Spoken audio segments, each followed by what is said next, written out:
Salut à tous. Alors, aujourd'hui, on va parler des témoins de Jéhovah. C'est grâce à vos commentaires que ça m'a donné envie de m'intéresser à ce sujet. Donc, c'est de ça qu'on va parler aujourd'hui.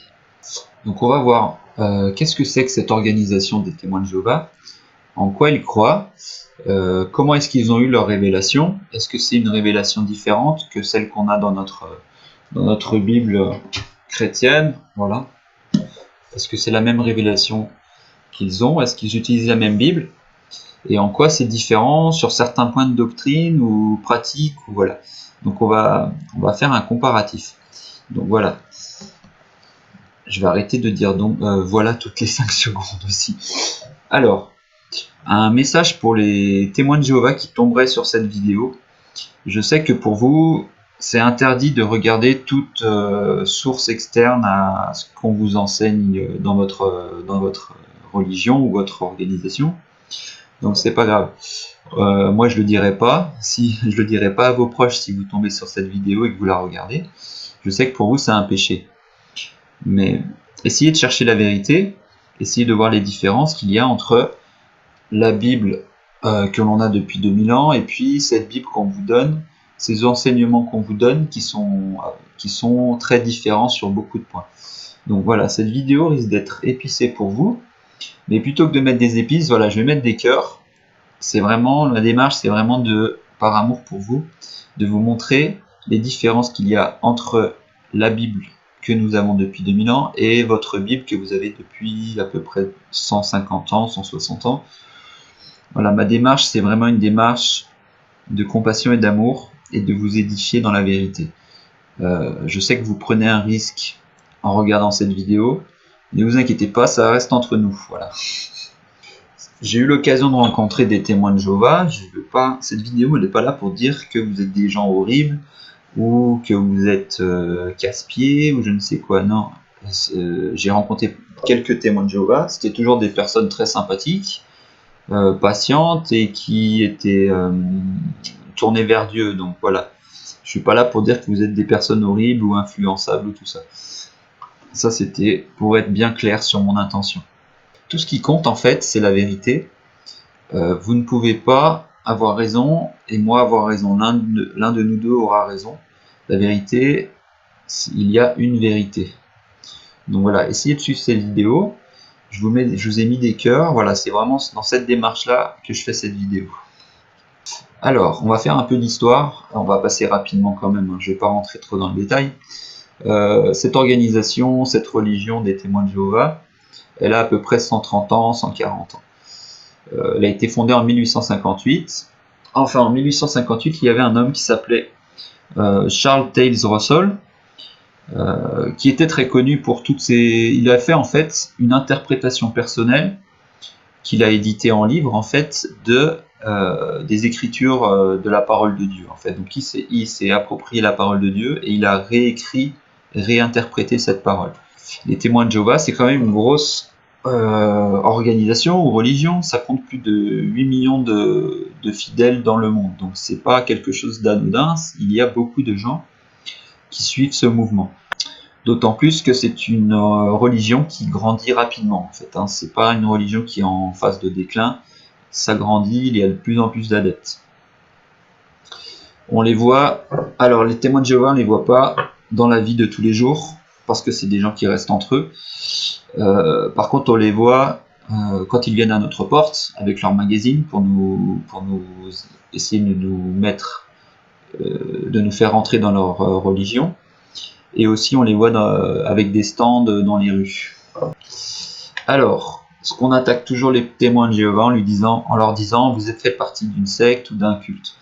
Par rapport à la Bible, on va pas faire semblant. Oui, c'est une secte ou un culte, mais dans le sens biblique, c'est-à-dire que c'est une religion qui prend la Bible, c'est une excroissance de la chrétienté en fait. Elle prend la Bible et puis la fait évoluer d'une certaine façon et puis s'en détache finalement.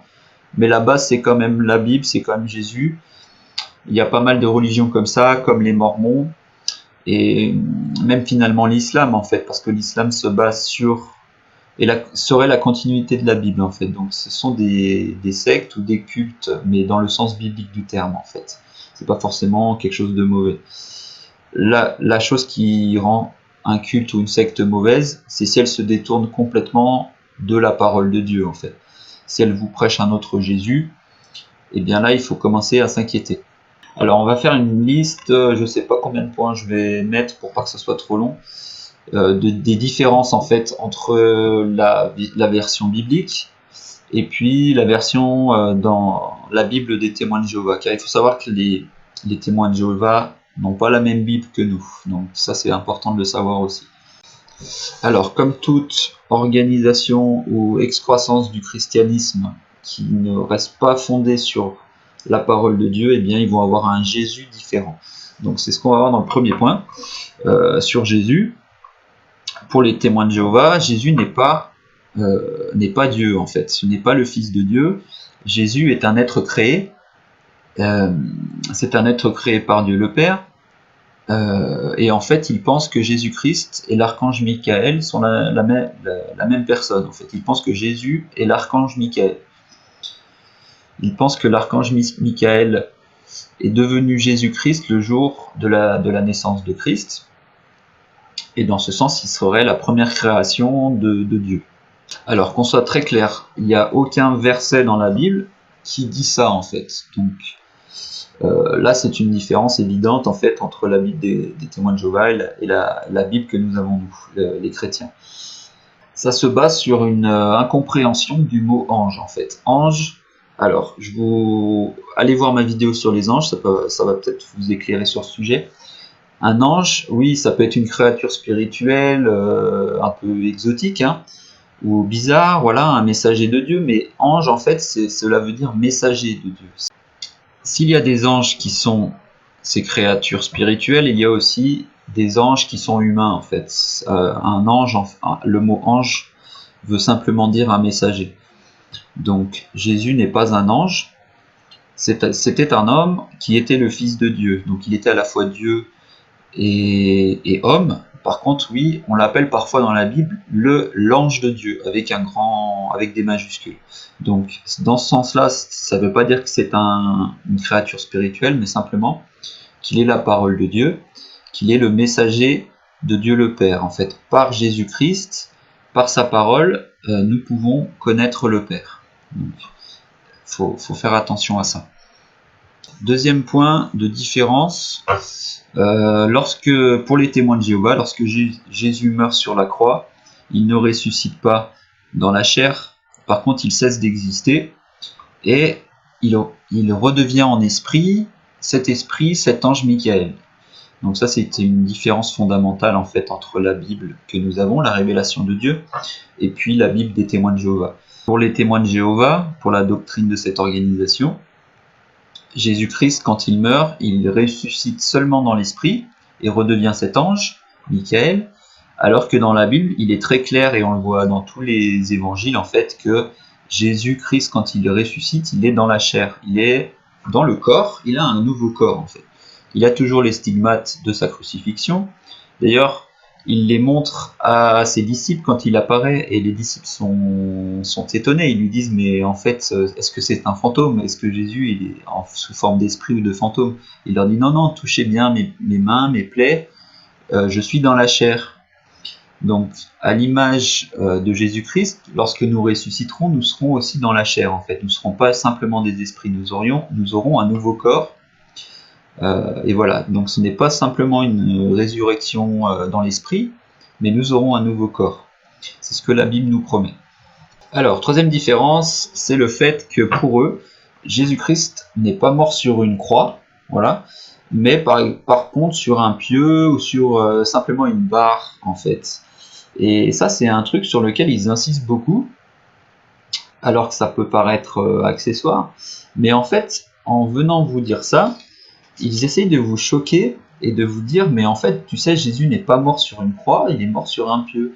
Et du coup, vous dites, mais en fait, on nous a menti depuis tout ce temps-là, je vais aller voir, c'est intéressant, les témoins de Jéhovah, ils ont des secrets, en fait, qu'on nous cache que la majorité des gens n'ont pas. Ils ont une révélation spéciale et des secrets en fait nous en fait on vit dans le mensonge. Tout le monde croit que Jésus est mort sur la croix, mais nous on sait qu'il est mort sur un pieu en fait. Donc ça peut attirer les gens vers cette organisation. Sous fait de révélation spéciale ou de secret, ça peut attiser la curiosité des gens. Mais bon, il y a zéro preuve que Jésus est mort sur un pieu. Hein. La croix, Jésus il dit bien de porter sa croix. Hein. Une croix, c'est une croix.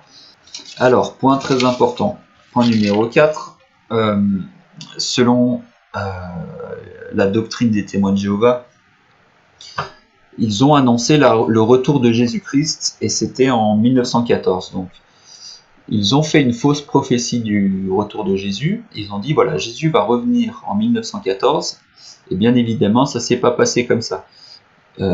Alors, comment ils ont essayé de couvrir cette fausse prophétie? Ils ont dit, eh bien, Jésus est revenu, mais comme il est en esprit, eh bien, il règne sur la terre en ce moment même, par l'esprit, en tant que l'ange Michael. On va aller voir en Matthieu 24-23 pour voir ce que nous dit la Bible par contre. Est-ce que quand Jésus revient, il le fera de façon discrète et invisible en fait?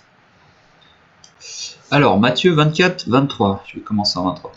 Si quelqu'un vous dit alors, le Christ est ici, ou il est là, ne le croyez pas. Car il s'élèvera de faux Christ et de faux prophètes. Ils feront de grands prodiges et des miracles, au point de séduire, s'il était possible, même les élus. Voici, je vous l'ai annoncé d'avance. Si donc on vous dit, voici, il est dans le désert, n'y allez pas. Voici, il est dans les chambres, ne le croyez pas. Car comme l'éclair part de l'Orient et se montre jusqu'en Occident, ainsi sera l'avènement du Fils de l'homme. Ça c'est juste un passage, mais il y en a beaucoup qui nous disent que lorsque Jésus reviendra, tous les yeux le verront en fait. Ça ne sera pas quelque chose de secret ou de caché ou d'invisible, mais clairement tous les hommes verront le retour de Jésus-Christ à ce moment-là. Donc là c'est encore un point de différence entre la Bible chrétienne et la Bible des témoins de Jéhovah. Un autre point, c'est qu'on en a parlé un peu déjà, c'est qu'ils ne croient pas dans la résurrection, ils ne croient pas dans la résurrection de personnes en fait. Pas de la même façon, c'est pas la même résurrection que celle dans laquelle on croit si on met sa foi dans la Bible, dans la parole de Dieu. Selon eux, Jésus-Christ, il est mort, voilà, il est mort et il n'est pas ressuscité de la même façon. Et maintenant, après sa crucifixion, c'est un esprit invisible, voilà, l'archange Michael. Si on lit les évangiles, il est clair que Jésus-Christ est ressuscité dans la chair, sa tombe était vide. Quand il apparaît à ses disciples, il a toujours les marques dans ses mains. Il dit même à ses disciples qu'il n'est pas un fantôme. Voilà, touchez-moi, vous verrez que je ne suis pas juste un esprit.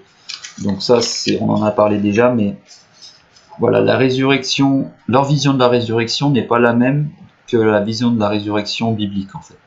Selon les témoins de Jéhovah, en fait, ça rejoint un peu le New Age ou les maîtres ascensionnés finalement, voilà cette idée qu'après la mort, on s'élève à un rang supérieur dans l'esprit. Jésus est en fait pour eux comme cette doctrine des maîtres ascensionnés. Voilà, Jésus, lui, c'est juste un homme qui est arrivé au statut supérieur, comme un yogi, si vous voulez. Il est arrivé par sa méditation au statut supérieur, égal avec Dieu, dans l'esprit. Ce n'est pas du tout ce que nous dit la Bible. Jésus-Christ, il est ressuscité dans la chair, et c'est le Fils de Dieu. Donc il faut faire très attention quand on vous prêche un Jésus qui n'est pas celui de la Bible. Cette idée que Jésus-Christ, c'est le premier-né, en fait, la première créature qui arrive au statut de Dieu vivant, en fait, ce n'est pas du tout ce que nous dit la Bible. Quand la Bible nous dit que Jésus est le premier-né de Dieu, ce n'est pas que Jésus a été créé par le Père, en fait. Jésus-Christ et le Père et le Saint-Esprit étaient ensemble de toute éternité, en fait. Hein. Jésus n'a pas été créé par Dieu le Père. Alors, ça c'est le concept de la Trinité que je ne vais pas trop développer dans cette vidéo. J'en ai parlé dans d'autres vidéos, donc allez les voir. Ce titre de premier-né, en ce qui concerne Jésus, il faut plus le voir comme un titre honorifique, en fait. C'est le premier-né dans le sens où c'est lui l'aîné, en fait, de l'humanité. C'est le premier homme, si vous voulez, c'est lui qui a l'autorité. Dans l'ancien temps, on dit l'aîné héritait en fait des possessions de ses parents. Et ben c'est la même chose. C'est juste un titre en fait qui fait que lui, par ce titre, il a l'autorité sur l'humanité en fait. C'est le premier-né, c'est l'aîné en fait, c'est notre exemple, et il a autorité sur toute l'humanité.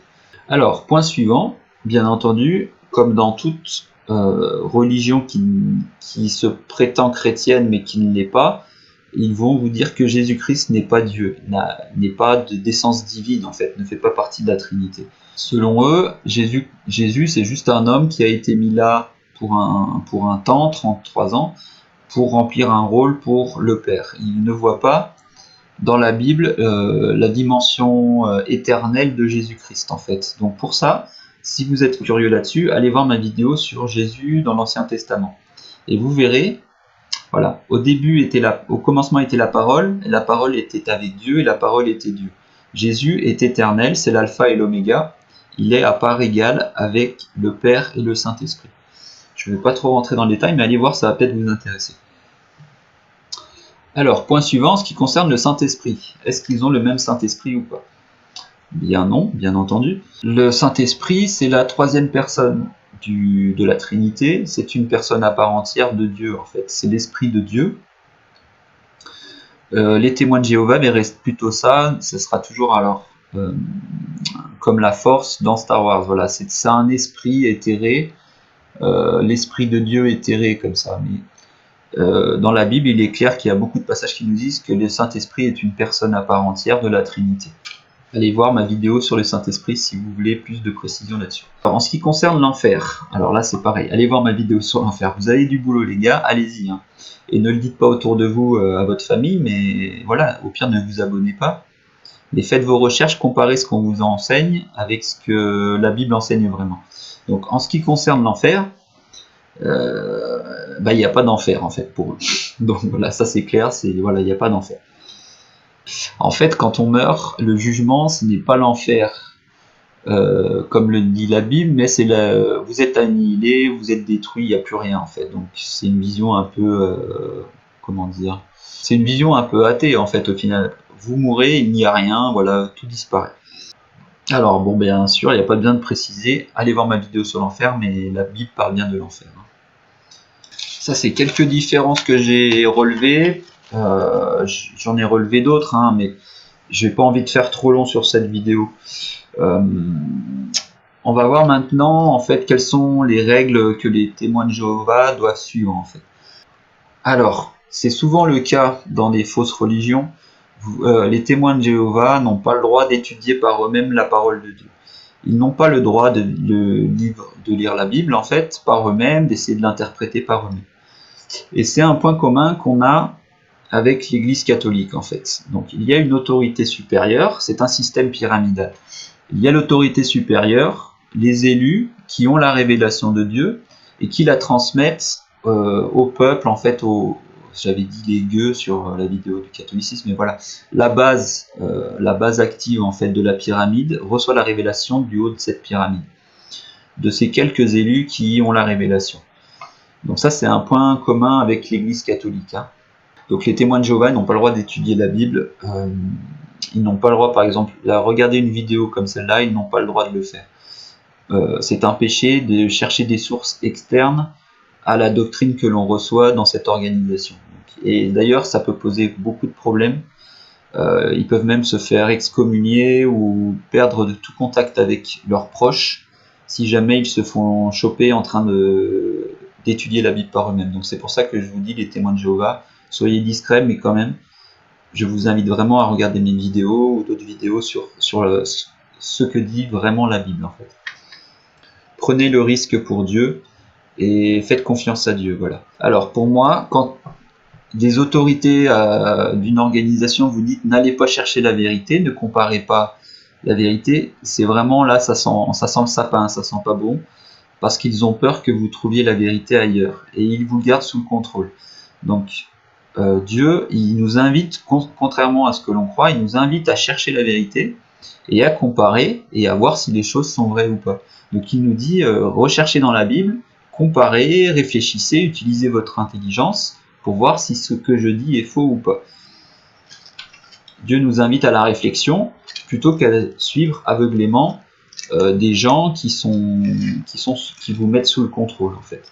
Alors dans cette organisation des témoins de Jéhovah, il y a 3 catégories de gens. Donc, alors bibliquement, tous les chrétiens, il n'y en a pas qui sont supérieurs et d'autres qui sont inférieurs. Tous les chrétiens font partie du corps de Christ.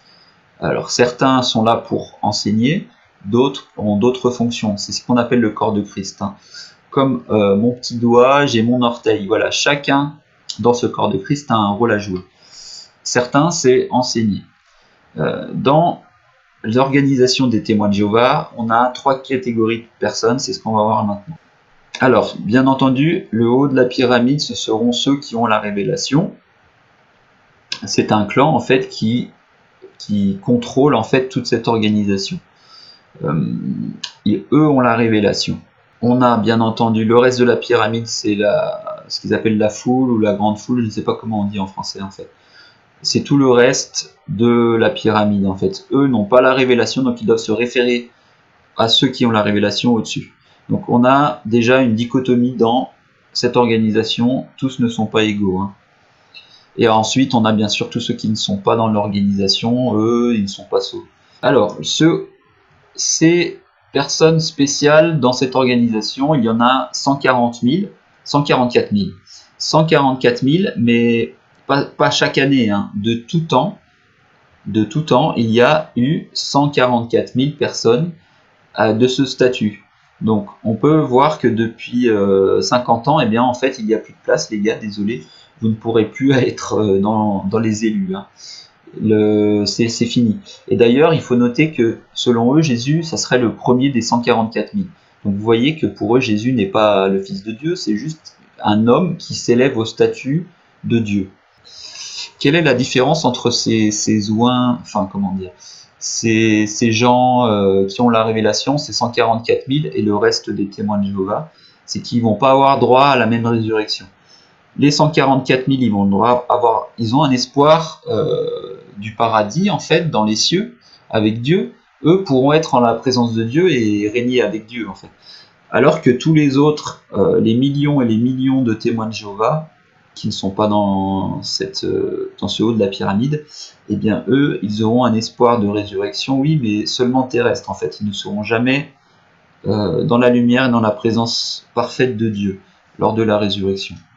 Donc voilà, c'est pas le même régime pour tout le monde. Tous les autres, bien entendu, tous ceux qui ne sont pas chez les témoins de Jéhovah, eux, ils n'iront pas en enfer, comme on l'a vu, ils seront annihilés. Voilà, ils cesseront complètement d'exister. Hein. Alors, ce n'est pas du tout ce que dit la Bible. C'est clair et net sur ce point. Différence fondamentale. Et c'est ça qui vous permet, en fait, finalement, de détecter une fausse religion de la parole de Dieu. C'est la bonne nouvelle. Qu'est-ce que c'est que leur bonne nouvelle, leur gospel? Que faut-il faire pour être sauvé? Alors, dans la Bible, il faut mettre sa foi en Jésus-Christ. Regardez ma vidéo sur la bonne nouvelle. Il faut mettre sa foi en Jésus-Christ, se repentir et croire qu'il est le Fils de Dieu, qu'il est ressuscité, mettre sa foi en lui et nous sommes sauvés. Pour les témoins de Jéhovah, ça ne suffit pas. Jésus ne suffit pas à être sauvé. Alors il y a selon eux, il y a 4 choses que l'on doit faire pour être sauvé. Il faut connaître, la première chose à faire selon témoins de Jéhovah, il faut connaître Dieu et Jésus. Mais ce n'est pas dans le sens biblique du terme. Dans le sens biblique du terme, connaître Jésus, en fait, c'est mettre sa foi en Jésus, vraiment comprendre qu'il est le Fils de Dieu et ressuscité. Pour eux, connaître Jésus, c'est juste intellectuellement savoir qu'il y a Jésus, il y a Dieu. Ce n'est pas une relation avec Dieu qu'il faut avoir, juste une connaissance intellectuelle. Ça, c'est le premier point. Il faut suivre les commandements de Dieu, selon eux, mais alors ça va pas être les 10 commandements, ça sera les commandements de cette organisation. Voilà, ils vont dire par exemple, vous n'avez pas le droit de lire la Bible par vous-même, ça sera un commandement qu'ils devront suivre, et qui pour eux sera édicté par Dieu. Parce que bien entendu, c'est haut de la pyramide, et ils reçoivent la révélation de Dieu, donc Dieu leur dit, voilà, il leur met des règles. Donc les règles à suivre pour les témoins de Jéhovah, ce ne sont pas les règles bibliques, ce sont les règles de cette organisation. Donc en fait, en gros, c'est un salut par les œuvres. Donc, ce n'est pas un salut par la grâce. Troisième nécessité pour être sauvé selon cette organisation, il faut faire partie des témoins de Jéhovah. Si vous n'en faites pas partie, vous ne serez jamais sauvé. Donc il faut avoir votre carte de membre des témoins de Jéhovah. Alors la quatrième, ça rejoint un peu le salut par les œuvres, il faut être un membre actif de l'organisation. Vous ne pouvez pas être juste dans l'organisation et vous tournez les pouces. Il faut que vous soyez quelqu'un d'actif. Donc c'est pour ça qu'ils font du porte-à-porte. Et parce que c'est nécessaire pour être sauvé. Je crois que c'est 10 heures par semaine où ils doivent être un membre actif de la communauté. Donc c'est 10 heures par semaine à étudier, à faire du porte-à-porte. Si vous ne faites pas ces 10 heures par semaine, vous ne serez pas sauvé.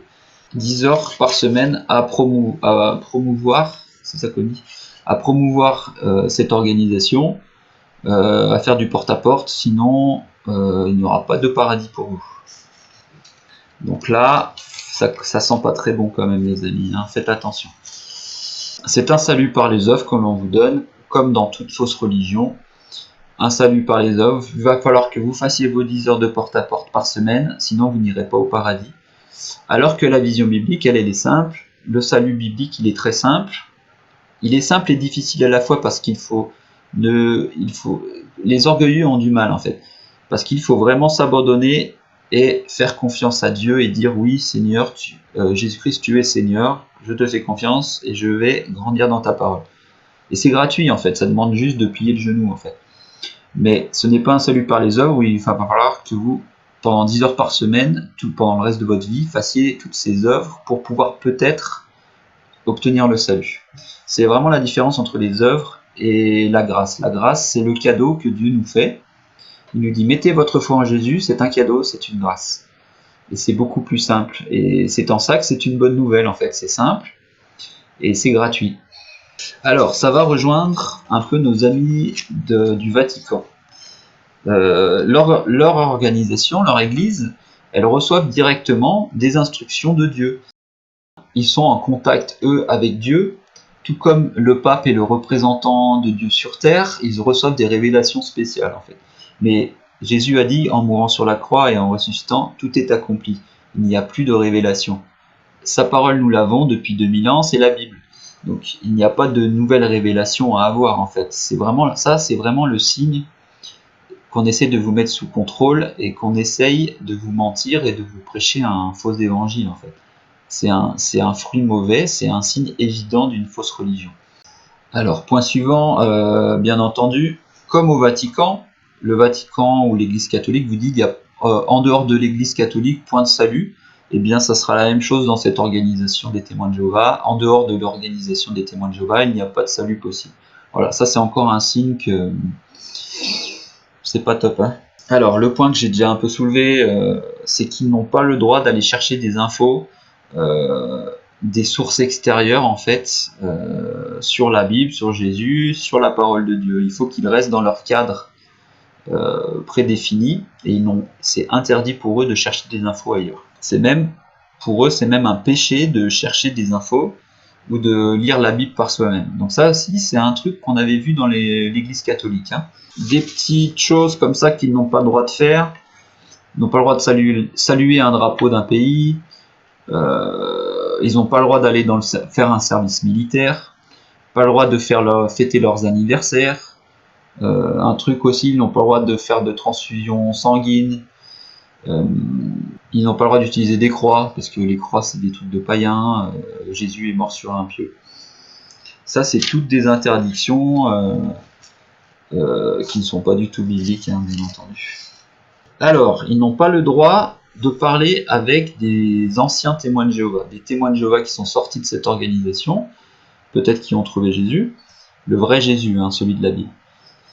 Ils n'ont pas le droit de contacter cette personne, de lui parler, c'est complètement interdit, hein. Même dans une famille, en fait, si votre frère ou votre sœur est sorti des témoins de Jéhovah, eh bien, vous n'avez pas le droit de lui parler. Et cette personne est complètement ostracisée, n'a plus aucun contact, et ça détruit vraiment des familles, ça, et des amitiés. Donc, on est clair, hein, je vais être un peu plus épicé là. On vous interdit de chercher la vérité par vous-même. Vous n'avez pas le droit de contacter les membres de votre famille que vous aimez juste parce qu'ils sont sortis de l'organisation. Une personne qui est née dans cette organisation, elle sait même pas en fait qu'il y a une autre Bible. Elle est vraiment enfermée dans ce carcan là. Par la grâce de Dieu, je souhaite vraiment qu'il vous ouvre les yeux et vous sorte de cette chose, quoi. C'est vraiment une fausse bonne nouvelle. Ce sont des règles pas du tout bibliques qu'on vous donne. Il n'y a rien de biblique en fait dans cette organisation. C'est une organisation pyramidale qui vous garde sous le contrôle. Donc prenez des risques, voilà, cherchez la vérité dans la vraie Bible, celle qu'on a, la vraie révélation de Dieu. Sortez de cette organisation, que Dieu vous aide en fait, que Dieu vous montre la vérité. Que faire quand des témoins de Jéhovah viennent à votre porte? Alors, soyez polis. Essayez de ne pas être désagréable avec eux. Ce ne sont pas forcément des gens méchants. Comme je vous l'ai dit, ce sont des gens spirituels qui essaient de trouver Dieu. Donc, ne soyons pas comme les païens, désagréables ou quoi. Si on n'a pas le temps, on n'a pas le temps. On leur dit, c'est tout. Mais soyons polis quand même. Soyons dans les fruits du Saint-Esprit, dans l'amour et la patience. Alors, par contre, ne les laissez pas rentrer chez vous. Si vous avez à parler avec eux, faites-le sur le palier de la porte, mais ne les laissez pas rentrer chez vous. Ça, c'est important. Comme je vous ai dit, il faut qu'ils fassent leurs 10 heures par semaine de porte à porte. Donc, si vous les laissez rentrer chez vous, bien entendu, ils vont rester 10 heures si possible, hein.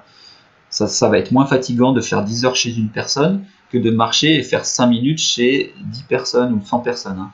Donc, ne les laissez pas rentrer chez vous. Par contre, avec bienveillance, hein, si vous avez à parler avec eux, faites-le sur le palier. Voilà. Donc voilà, ils veulent vous donner leur magazine, vous parler de ce faux Jésus, et passer le plus de temps possible. Donc si vous commencez à leur donner de l'attention, moi ça m'est arrivé hein, déjà, parce que je voulais être patient avec eux, et c'est au moment où je suis devenu converti au christianisme, où j'ai trouvé vraiment ma foi en Jésus. Et je sais pas pourquoi, c'est au même moment que les témoins de Jéhovah ont commencé à venir à ma porte en fait. Donc, ils ont commencé à me semer le doute, et par la grâce de Dieu, j'étais bien affermi dans la Bible quand même. Donc je voyais un peu les pièges dans lesquels il ne fallait pas tomber. Donc s'ils sentent que vous êtes un peu intéressé, ils vont revenir de plus en plus, parce qu'ils ont besoin de faire 10 heures par semaine. Donc moi, ce que je vous conseillerais de faire, c'est de leur demander, voilà, alors, qui est Jésus-Christ? Est-ce que Jésus-Christ est le Fils de Dieu ou pas? Et vous verrez vite qu'ils vont essayer de tourner la question et dire non, Jésus n'est pas le Fils de Dieu. Donc dans ce cas-là, eh bien vous leur dites, pour moi Jésus, et la Bible dit que Jésus est le Fils de Dieu, Jésus est ressuscité dans la chair, voilà, essayez de les titiller un peu sur tous les points de différence que je vous ai donnés. Après moi ce que j'ai, c'est que j'ai pas mal de Bibles chez moi, donc s'ils veulent, je peux leur donner une Bible. Ils vont pas l'accepter bien entendu parce qu'ils n'ont pas le droit en fait. Et souvent ils sont pas tout seuls quand ils viennent. Donc si il y en a un qui prend la Bible que je leur donne et qui a leur responsable à côté, ben ils ont même pas le droit de la prendre en fait. Ils n'ont pas le droit, donc il faut qu'ils recherchent par eux-mêmes. Maintenant on a Internet hein, par la grâce de Dieu, donc témoins de Jéhovah, voilà, vous avez cet outil Internet qui est difficilement, les gens ne sauront pas ce que vous regardez sur Internet. Donc vous pouvez chercher la vérité hein, même si vous n'avez pas la Bible. Ne rentrez pas dans la colère ou dans des débats avec eux. Ça ne sert à rien. Ça ne sert à rien de débattre sur la parole de Dieu, puisqu'ils n'ont pas la même parole de Dieu que nous. Tout ce qu'on peut faire, c'est les guider avec amour, avec patience, vers la vraie Bible, vers la vraie parole de Dieu, vers le vrai Jésus. Méfiez-vous des faux prophètes qui viennent à vous. S'ils vous disent que Jésus est dans les bois ou je ne sais pas où, ce n'est pas le vrai Jésus. Le vrai Jésus, nous l'avons, sa révélation, c'est la Bible en fait. Donc ne rentrons pas dans des débats stériles, parce qu'on n'a même pas la même base en fait, on n'a pas la même Bible, donc ça sert à rien de débattre. Guidons-les dans l'amour, et que Dieu leur ouvre les yeux en fait. Voilà, pour conclure, alors, ça me fend le cœur, ça me fait vraiment mal au cœur, que tant de gens tombent dans ces pièges. Les témoins de Jéhovah, c'est encore un exemple flagrant de fausse religion. On a une autre révélation, on a un Jésus spécial, secret, invisible. Mais non, Jésus, il n'est pas du tout invisible dans la Bible. On a sa parole, on a tout. Donc, le salut, c'est encore une fois quelque chose de très simple. Il suffit de mettre sa foi en Jésus-Christ et comprendre qui il est, croire en sa résurrection. Mais la vraie résurrection, celle dans la chair. Comprendre qu'il est, il est à la fois homme et Dieu. Il est le Fils de Dieu, il est le premier-né de Dieu, il a l'autorité. Ce n'est pas du tout le même Jésus qu'on vous prêche dans l'église des témoins de Jéhovah. Donc ça me fait vraiment mal au cœur et je prie pour vous pour que Dieu enlève le voile et que vous fassiez vos propres recherches. Voilà. Si vous sortez des témoins de Jéhovah, ne jetez pas le bébé avec l'eau du bain. C'est ce que j'avais dit aussi pour les catholiques. Voilà. Le but de ces organisations, c'est de vous garder sous contrôle ou alors de vous dégoûter de la Bible et de Jésus. Mais comprenez bien que vous n'avez pas le même Jésus et la même Bible. Le vrai Jésus de la Bible, nous l'avons depuis 2000 ans, nous avons sa parole. Donc, ne jetez pas le bébé avec l'eau du bain. Recherchez par vous-même la vérité. Ceux qui cherchent Dieu le trouvent. Voilà, c'est ce que nous dit la Bible. Donc si vous cherchez Dieu, vous le trouverez, et il vous enlèvera ce voile que vous avez sur les yeux, et vous libérera, et vous rendra libre. Et là, c'est un cas très clair de quoi Dieu peut vous rendre libre. Hein. Cette organisation n'est pas là pour votre bien, elle est là pour faire remonter et vous contrôler, faire remonter l'argent vers le haut de la pyramide et vous contrôler. Donc voilà, que Dieu vous ouvre les yeux. J'espère que cette vidéo vous a intéressé. Si vous êtes témoin de Jéhovah, voilà, je vous encourage. Peut-être ne pas vous abonner parce que vous prenez un risque. Si quelqu'un voit que vous êtes abonné à une chaîne chrétienne comme la mienne, vous pouvez prendre un risque. Mais quand même, essayez de regarder des vidéos que j'ai fait. Je pense que vous allez peut-être trouver la vérité en Jésus-Christ et voir quel est vraiment le Jésus de la Bible dans lequel il faut croire. Celui qui sauve vraiment, une fois pour toutes et pour l'éternité. Voilà. Que Dieu vous bénisse, amis témoins de Jéhovah, et tous les autres qui étaient intéressés par ce sujet. Que Dieu vous bénisse, et on se voit bientôt pour une autre vidéo.